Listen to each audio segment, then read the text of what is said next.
Hi guys, this is Chapter 7 of the Romeo and Juliet Code. In June, the sky continued to drizzle and drip in Bottle Bay, Maine, USA, and I wrote a letter every day to Winnie and Danny. Most of the time, I tried not to talk to anyone except for Wink. He was quite playful, really, when we were alone, but with the bath burns, he too fell silent. The Graham went into town for supplies a couple of times, and I was invited along, but I always looked up at the sky instead of answering. Finally, one day I said, "Oh, all right, I'll go," but only because I had to. And that very morning, at the end of June, it stopped raining. It stopped, and it stopped, and it stopped, and the sun did come out, and the sky was a hot summer blue, and a few people appeared on the beach below with sun umbrellas and pails and towels.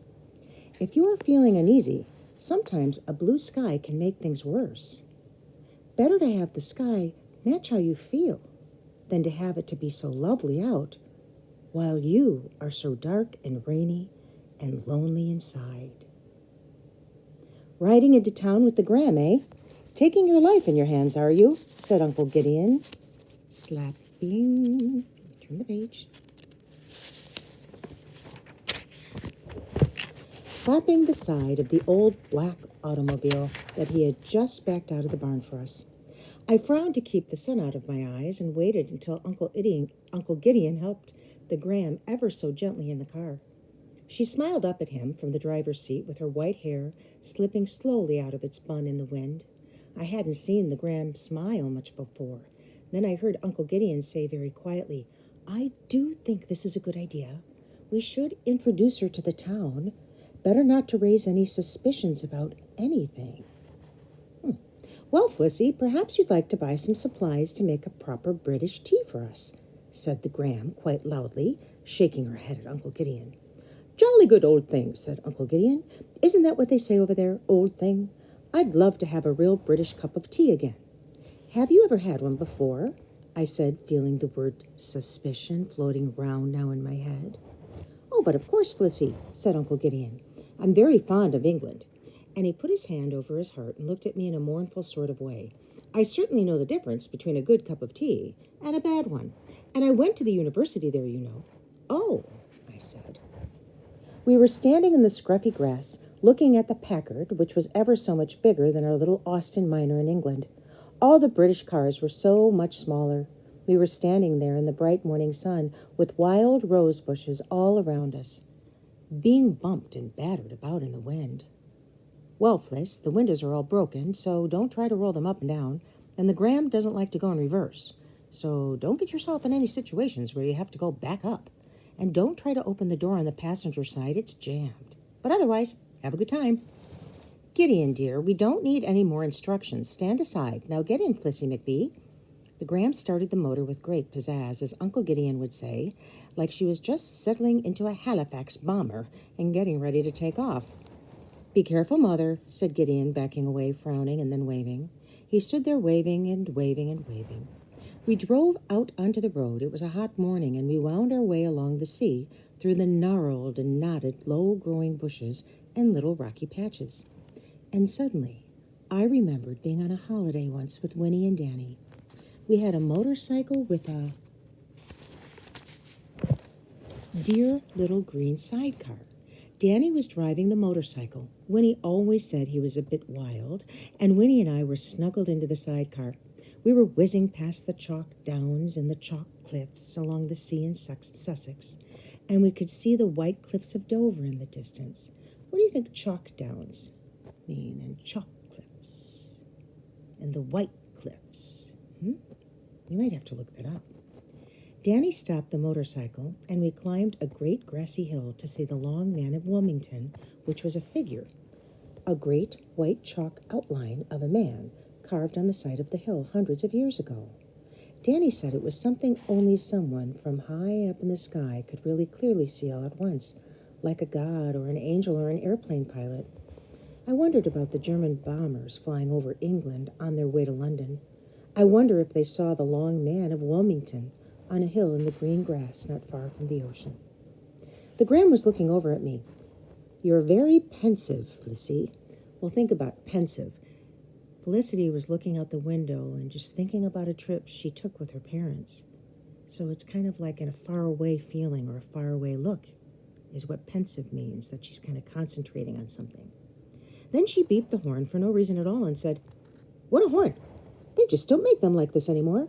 Then she looked over at me again. "Flissy, don't worry about any questions people might ask you today. Just say la-di-da to all of them." I nodded. She smiled and beeped the horn again, and then she looked over at me in a worried sort of way. Finally, we took a turn on the road that headed away from the ocean into town. "Now keep your eyes out for a nice parker where I won't need to back up and get out." Parker means parking place, like a space, said the Graham. And we'll just do our marketing, and we won't meander, that means like hang around, at all. We won't get mixed up with those ladies at the church with their quilt sale today. But the only Parker, or parking space, that the Graham and I could find in all of Bottle Bay, Maine, was right in front of the white wooden church with a tall white wooden tower where the quilt sale was going on, a sign that said, "Quilt sale, raising money for the British war effort." No sooner had the Graham and I climbed out of the Packard through the only working door on the driver's side when one of the women from the sale, wearing an apron, hurried towards us. "Hello, hello, hello, Helen Bathburn. Where have you been keeping yourself? This just isn't like you. Come on over to our sale," she said. "You should have put in one of your quilts. And who is this, may I ask?" "This is my granddaughter, Flissy McBee," the Graham pulling me tightly against her. "A granddaughter? And you didn't tell us? Which of your children is married?" This is interesting, isn't it? "Oh, Danny. Danny was married some years ago while he was away in England," said the Graham. "Oh, really? It wasn't in the papers. It's as if Danny disappeared into thin air, and Gideon doesn't ever have a good word to say about him anymore. Such a shame. Well, if Danny's home, we'd love to come out and see him. It was so daring the way he once saved Marge Peterson when she was drowning." "Well, actually, he's not here right now," said the Graham, putting her hand up to shield her eyes suddenly as if she was feeling ill. "Oh? Where is he? Still overseas? Doing what?" "Well, Danny is in sales now. You know how charming he is. He could sell salt water to the sea," the Graham said. Everyone laughed. The Graham swallowed and started rapidly nodding at several people on the other side of the lawn. Then someone else came up to her, and the Graham was hurried away, leaving me to stare at the quilts draped on lines between the trees. I wasn't sure what my Danny did for work, but I didn't think he was in sales. I looked among the hanging quilts. Walking through the sunlight and the shadows the quilts cast, I suddenly felt lost, as if I were in a maze. I hurried towards a table at the front of the church where someone was in charge of the money. "We're having a raffle today," a lady said. "It only costs 10 cents. Have you got 10 cents? Just write out someone's name and phone number and put it in the box, and you could win something if your ticket gets drawn." "Well, what do you win?" I asked. "Oh, all sorts of things. There's a list of prizes on the sheet over there. Are you British? You'll be helping Mr. Churchill with his war if you put your name in." She pushed a piece of paper at me and smiled. "Well, I'm very fond of Mr. Churchill. He's our lovely Prime Minister in England," I said. British children are usually ever so polite, and they always obey adults whenever they can. If an adult tells a British child to put a name in for a raffle, they do it. And so I did. I paid 10 cents for Mr. Churchill, and I wrote a name and a telephone number on the piece of paper. I stuffed it into the box, not realizing then how such a small act might one day come round to haunt me. There's some foreshadowing there, guys. Just because she put a name and a number in a raffle. Soon enough, the Graham was back, and the other woman was handing me a flyer. "We're doing a variety show this fall at the town hall. Could you pin this up in the grocery for us, dear?" After that, we did not meander about at all. We walked down a shady street and turned a corner. And there were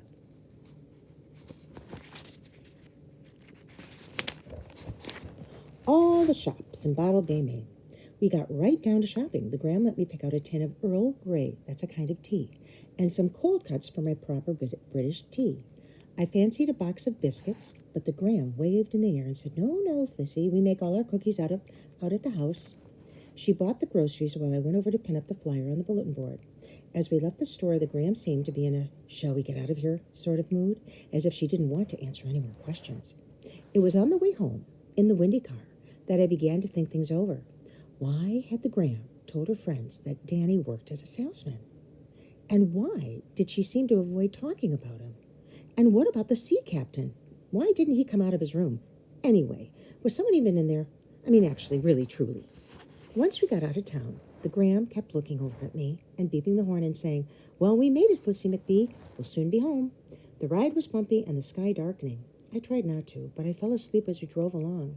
When we finally pulled into the driveway, I awoke and found a little blanket covering me, and lying in my lap, was a little sack. I looked in it, and there was the box of biscuits I had fancied in the store. By now it was dusk, and as we climbed out of the car, the house was all dark. The moon hung out over the ocean, and the clouds of mist and spray floated in the black air. "Where are the electric lights?" said the Graham. "You know, we only had those installed recently. I hope they haven't shortened out in the wind." "Hello, Miami. Are you there?" We went in the back door, and the Graham turned on the kitchen light and set the grocery bag on the blue metal table. I went down the dark hall, hearing music coming from the front parlor. A sad record was playing. The parlor was completely dark. I stopped at the entrance and listened. "When the clouds roll by and the moon drifts through, when the haze is high, I think of you, I think of you. When the mist is sheer and the shadows too, when the moon is spare, I think of you, I think of you." My eyes slowly adjusted to the darkness, and I could see someone sitting in the armchair in the corner, someone lost in the music. Then the hall light was turned on behind me, and I could see instantly. It was Uncle Gideon, sitting in there alone. "Fliss," he said. "Oh, I thought everyone had gone to town. Well, I'm just listening to a record, this song is, a Bethburn favorite. Actually, the record belongs to Derek, but, Sorry," I said. "I didn't mean to interrupt." No, Fliss, it's fine. You're fine. It's always nice to see you, really." "The record belongs to Captain Derek, then?" I said. "Yes, he collects records, you know." "Oh, well, then Captain Derek really is here?" "Oh, yes," said Uncle Gideon. "Of course he is, and hopefully he'll be down soon. Time will tell, Flissy, time will tell." The sweet, sad song played on, and Uncle Gideon grew quiet, and then he seemed to become lost again in his own thoughts. Oh, that's the end. That moves on to Chapter 8.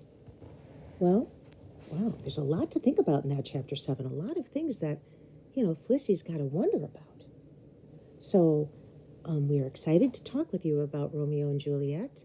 Mrs. Nivert, I believe, is reading chapters 8, I think, through 13 and on.